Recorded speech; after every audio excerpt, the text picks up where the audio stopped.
मुझे कुछ नहीं पता साहब, मैं इस डकैती के बारे में कुछ नहीं जानता साहब। तो तुझे कुछ पता नहीं है ना? हाँ? कुछ नहीं पता है तुझे? कुछ पता नहीं है तुझे? सॉरी सॉरी यार। अरे अरे मैं तो धीरे बोल रहा था, जोर से लगा। अरे जोर से लग गया इसे। क्या साहब, आप भी ना कभी कभी इतनी जाती करते हैं। पूछ इससे। अरे बता रहा है ना वो। मेरा बेटा, मेरा मुन्ना, बता बेटा, बता। मुझे कुछ नहीं पता साहब।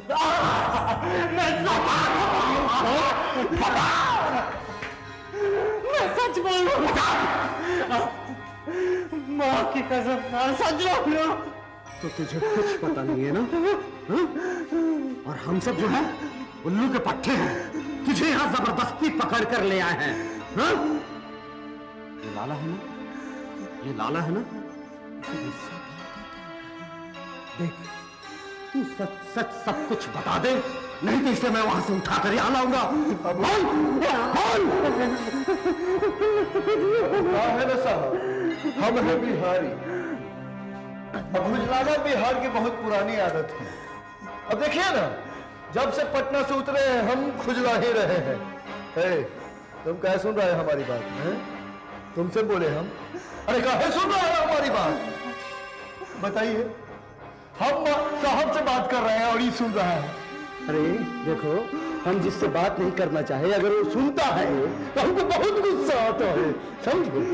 हाँ तो क्या कह रहे थे साहब? खुजलाने के बारे में है? फिर घूर रहा है, देखिए फिर घूर रहा है। अरे मेला में भागा हुआ, बिछड़ा हुआ भाई हो का हमारा है?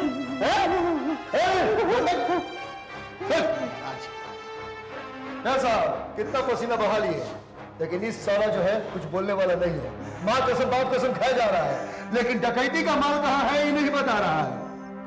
कहिए तो दूसरा फार्मूला इस्तेमाल कर ले। कुछ भी करो, मार इसे लाला, मार।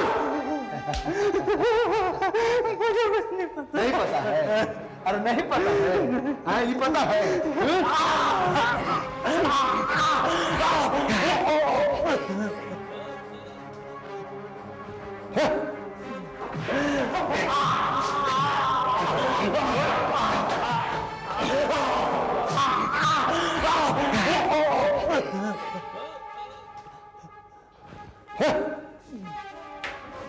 अब जब इसको होश आएगा तो फटाफट अपने आप बोल देगा।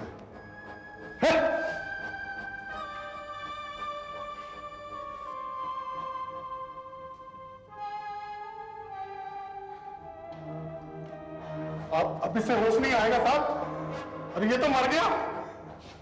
हट। अरे लाला, तुझे काम आसान करने के लिए बुलाया था, तूने क्या किया? अब क्या होगा साहब, ये पगला तो।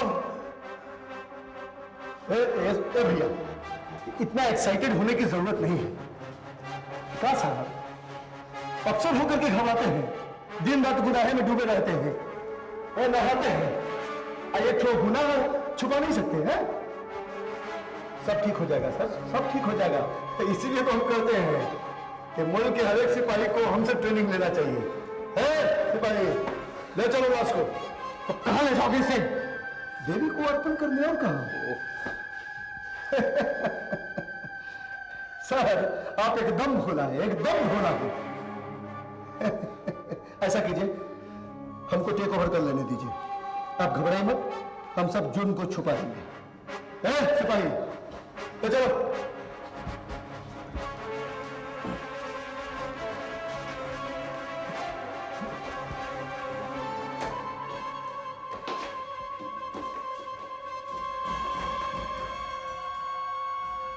दिसंबर 1987, गांव बेहला, उड़ीसा।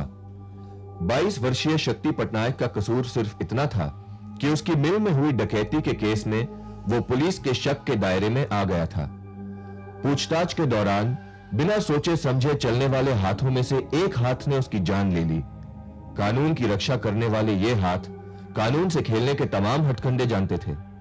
इसके बाद लाला ने सादी वर्दी में शक्ति की लाश को एक सुनसान जगह पर रेल की पटरी पर डाल दिया और अगले ही दिन इन्हीं लोगों ने ट्रेन से कटी शक्ति की लाश को एक्सीडेंट बताकर उसके घर वालों के हवाले की।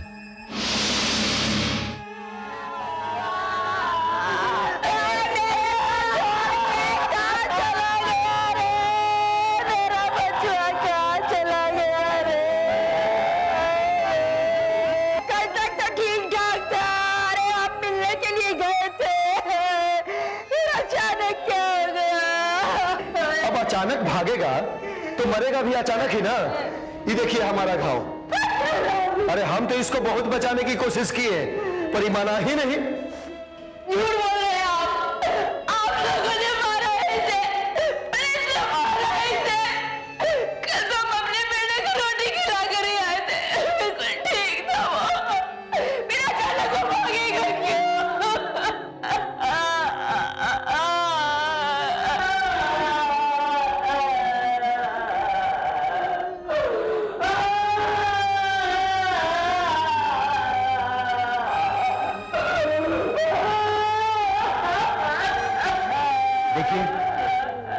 देखिए हम इसे क्यों मारेंगे?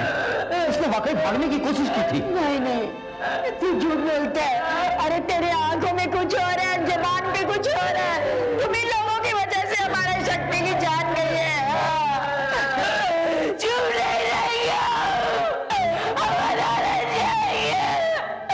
बिना कसूर के हमारे मासूम बेटे को पकड़ा। चुप नहीं रहेगा।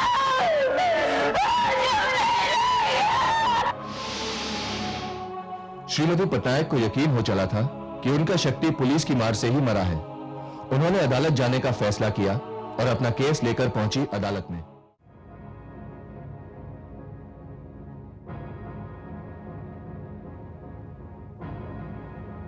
योर ऑनर, मेरी क्लाइंट श्रीमती पटनायक का दावा है कि पुलिस ने तहकीकात के दौरान उनके बेटे शक्ति की जान ले ली।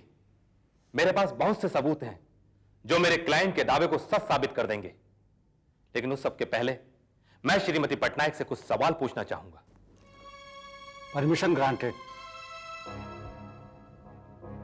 श्रीमती पटनायक, आप शक्ति से आखिरी बार कब मिली थी? 2 दिसंबर को, उसके मरने से 1 दिन पहले। उसकी हालत कैसी थी? वो ठीक था, मतलब ठीक था। आप कोर्ट को बताएंगी कि शक्ति को किस इल्जाम में गिरफ्तार किया गया था? हमको तो आज तक यही नहीं मालूम है साहब कि हमारे बेटे को क्यों गिरफ्तार किया गया था। वो तो अचानक 1 दिसंबर को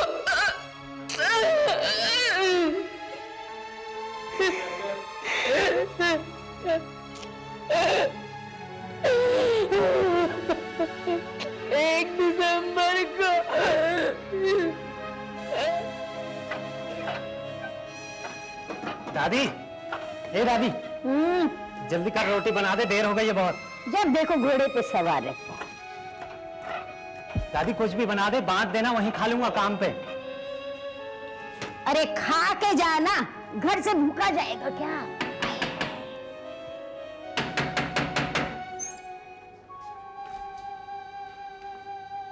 शक्ति पटनायक जी?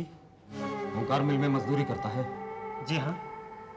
कल रात मिल में डकैती हुई है, जानता है क्या? क्या डकैती? कल रात कहाँ था तू? यहीं था साहब, घर पे। चल चल। कहाँ ले जा रहे हैं मेरे बेटे को? अरे पूछताछ के लिए ले जा रहे हैं, लौट आएगा। पर साहब मैंने कुछ नहीं किया। अरे हम जानते हैं। पर साहब सब मालूम होगा।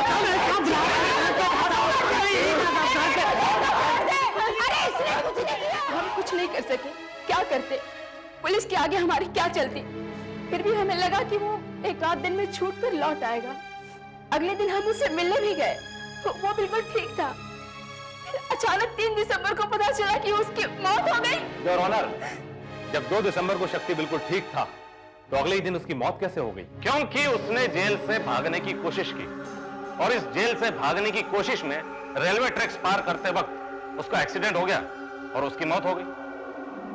सर, पुलिस ने उसे बचाने की पूरी कोशिश की। खैर, योर ऑनर, मैं चाहता हूं कि पुलिस इस हादसे को आपके सामने खुद बयान करे, और इसीलिए मैं सब इंस्पेक्टर मोहन लाला से कुछ सवाल पूछने की इजाजत चाहता हूं। इजाजत है। सब इंस्पेक्टर मोहन लाला, आप अदालत को यह बताइए कि उस दिन क्या हुआ। अब क्या बताएं साहब, ये देख रहे हैं, हम तो कूद गए थे पटरी पर कि बचवा को किसी तरह बचा ले। कितना चिल्लाएं कि ट्रेन आ रही है, रुक जाओ, मत भागो, हम इंसाफ दिलाएंगे, लेकिन नहीं, उसको तो पुलिस से भागना था। हाथों की रस्सी तोड़ी और भाग गया। आपको यकीन है शक्ति ने रस्सी तोड़ी थी? यकीन क्यों नहीं होगा वकील साहब, अपनी आंखों से देखे हैं। ओह, आपने अपनी आंखों से शक्ति को रस्सी तोड़कर भागते देखा। एक minute,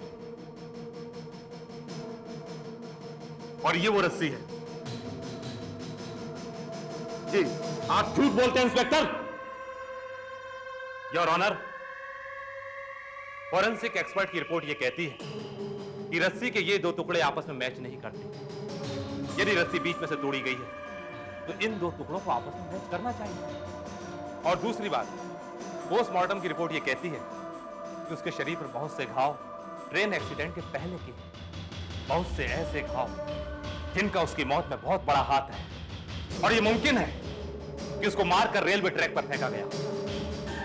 your honour, forensic expert mister Kadam और पोस्टमार्टम करने वाले डॉक्टर कौशिक यहां मौजूद हैं। आप चाहें तो मैं इन दोनों की गवाही पेश कर सकता हूं। ये गलत है साहब, पुलिस की ईमानदारी पर शक किया जा रहा है। किस ईमानदारी की बात करते हो इंस्पेक्टर? अरे पुलिस ईमानदार तब होती जब वो अपनी गलती कबूल करती, ना कि इसको छुपाने की कोशिश करती। पुलिस ईमानदार तब होती जब तहकीकात के दौरान इंसान को इंसान समझकर पेश आती, ना कि भेड़ बकरी।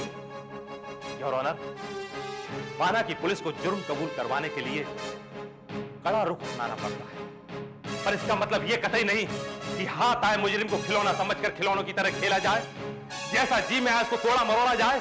No your honour, no. और तो शक्ति तो मुजरिम भी नहीं, उसको तो सिर्फ शक की बिना पर पकड़ा गया था। योर ऑनर, शक्ति की जान गई है तो सिर्फ और सिर्फ पुलिस की जाति की वजह से। योर ऑनर, मेरा एक छोटा सा सवाल है, पुलिस शक्ति के साथ भला ज्यादती क्यों करेगी? न तो सब इंस्पेक्टर मोहन लाला, न देवी प्रसाद, और न ही इंस्पेक्टर रामस्वरूप की उससे कोई जाति दुश्मनी थी, बल्कि ये तीनों अफसर तो अपना फर्ज निभा रहे थे। ओंकार मिल्स में पड़ी डकैती की छानबीन कर रहे थे। ये लोग बिना वजह किसी की जान क्यों लेंगे? योर ऑनर, ये अफसर छानबीन ही कर रहे थे, और उस छानबीन के दौरान शायद इन लोगों ने अपने हाथों के अलावा और भी कुछ चीजों का इस्तेमाल किया है, जैसे कि ये rod. Your honour, postmortem report यह भी कहती है कि इस रॉड को शक्ति के पेट पर 2-4 बार मारा गया है, और इन चोटों का उसकी मौत में बहुत बड़ा हाथ है। कहा है साहब, हम ये रॉड लाइफ में पहली बार देख रहा हूं। सर, मिस्टर खुराना अदालत में कुछ बेबुनियाद सबूत पेश करके पुलिस को बदनाम करने की कोशिश कर रहे हैं, और यह कैसी अजीब बात है कि एक तरफ तो यही अदालत पुलिस को यह अधिकार देती है कि वो मुजरिमों से उनका जुर्म कबूल करवाए, और बाद में यही अदालत कदम कदम पर उनके हाथ बांध दे, उन्हें उनका फर्ज निभाने से रोक दे। योर ऑनर, कानून कभी पुलिस को अपना फर्ज निभाने से नहीं रोकता, पर फर्ज निभाने का यह मतलब कतई नहीं है कि पुलिस अपनी हदें भूल जाए। किसी मुजरिम की जान लेने का हक तो कानून पुलिस को नहीं देता। किसी भी शख्स की जान लेना एक जुर्म है, चाहे वो जुर्म आम इंसान करे या पुलिस करे। That's all, Your Honor.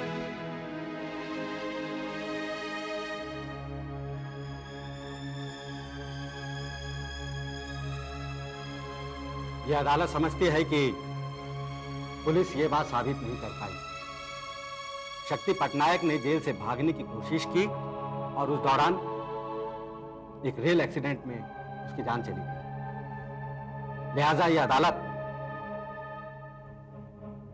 Police को इस हादसे का कसूरवार ठहराती है, और उन तमाम अफसरों के खिलाफ इंक्वायरी करने का ऑर्डर देती है। यह अदालत शक्ति के घर वालों को 1.5 लाख रुपया हर्जाना देने का हुक्म देती है। कोर्ट बर्खास्त। कानून ने अपना फैसला सुना दिया। शक्ति के घर वालों को हर्जाना तो मिल गया, पर आज तक उन अफसरों के खिलाफ कोई कार्रवाई नहीं हुई है। पर हां, कानून का यह फैसला इस बात का सबूत जरूर है कि पुलिस को अब अपने हाथों पर काबू रखना होगा। पुलिस को इस बात की पूरी छूट है कि वो गुनाह की तह तक पहुंचे, पर इस रास्ते में उन्हें इस बात का ख्याल जरूर रखना चाहिए कि उन्हें गुनाह को खत्म करना है, गुनहगार को नहीं।